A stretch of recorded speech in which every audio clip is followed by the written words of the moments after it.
Assalamualaikum warahmatullahi wabarakatuh. Perkenalkan, nama saya Evana dari Universitas Terbuka UPBJ Samarinda. Pada kesempatan kali ini, saya akan melakukan praktikum sederhana tentang gelombang, khususnya jenis dan bentuk gelombang. Praktikum ini sangatlah mudah, menggunakan alat yang ada di rumah atau di kelas, dan cocok diterapkan untuk siswa sekolah dasar. Tujuan praktikum ini adalah mengamati bagaimana gelombang terbentuk. 2. Mengamati bentuk gelombang transversal dan longitudinal. 3. Menjelaskan hubungan antara getaran dan gelombang.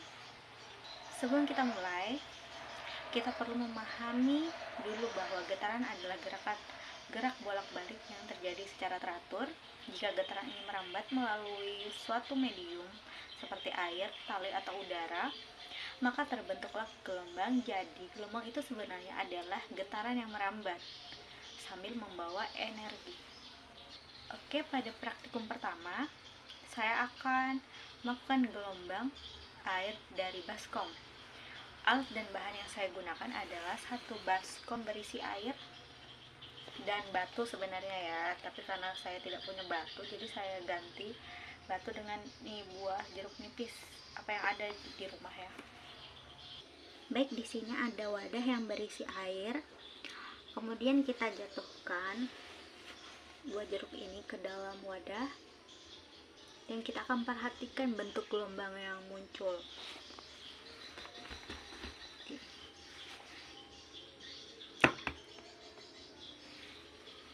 Kita bisa melihat gelombang menyebar ke segala arah dalam bentuk lingkaran. Gelombang naik dan turun inilah yang disebut gelombang transversal, yaitu gelombang yang arah getarannya tegak lurus terhadap rambat.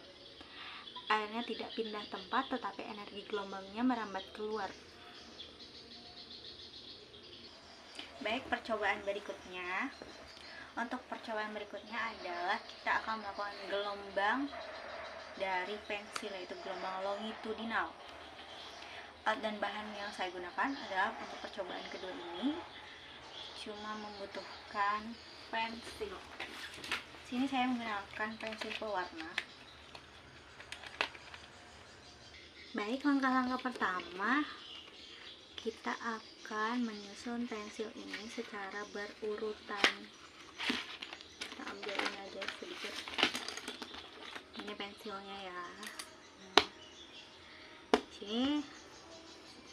Kemudian ini pensil kita baris lurus.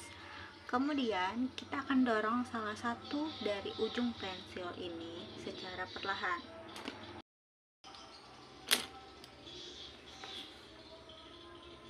Oke, ketika pensil pertama didorong, energi merambat hingga ke pensil terakhir. Inilah contoh sederhana untuk gelombang longitudinal, yaitu gelombang yang arah getarannya searah dengan arah rambat. Seperti pada gelombang bunyi, energinya berpindah tetapi benda tidak ikut bergerak jauh. Baik, untuk percobaan yang ketiga,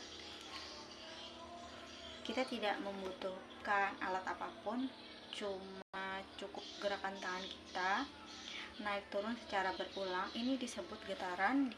Getaran inilah yang menjadi dasar terbentuknya gelombang. Jika getaran ini merambat melalui media, maka jadilah gelombang seperti yang sudah kita lihat pada percobaan sebelumnya. Gerakannya adalah seperti ini. Tangan kita seperti ini, lalu gerak dari atas ke bawah, atas ke bawah, atas ke bawah secara berulang, satu kali naik, satu kali turun, sehingga satu getaran. Sekarang kita melihat apa itu getaran. Perhatikan tangan saya. Saya akan menggerakkan tangan naik turun seperti ini. Gerakan yang berulang dari atas ke bawah ini disebut getaran.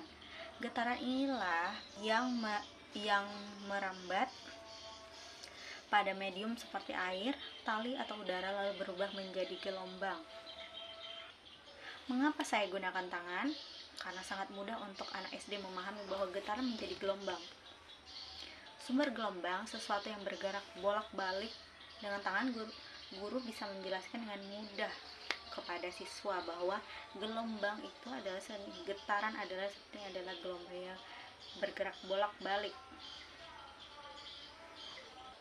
Baik, dari ketiga percobaan tadi, saya menyimpulkan bahwa gelombang air menunjukkan gelombang transversal dan pensil menunjukkan gelombang longitudinal. Gerakan tangan menunjukkan getaran sebagai sumber gelombang. Ketiganya saling berkaitan dan dapat menjelaskan bahwa gelombang membawa energi, bukan memindah benda secara keseluruhan. Melalui praktikum ini, kita telah memahami bahwa gelombang memiliki bentuk dan jenis yang berbeda, tetapi semuanya berasal dari getaran. Percobaan sederhana ini sangat mudah diterapkan dalam pembelajaran IPA di sekolah dasar. Terima kasih telah menonton video praktikum saya. Semoga bermanfaat dan bisa menjadi referensi dalam kegiatan pembelajaran di kelas. Sampai jumpa pada praktikum berikutnya. Assalamualaikum warahmatullahi wabarakatuh.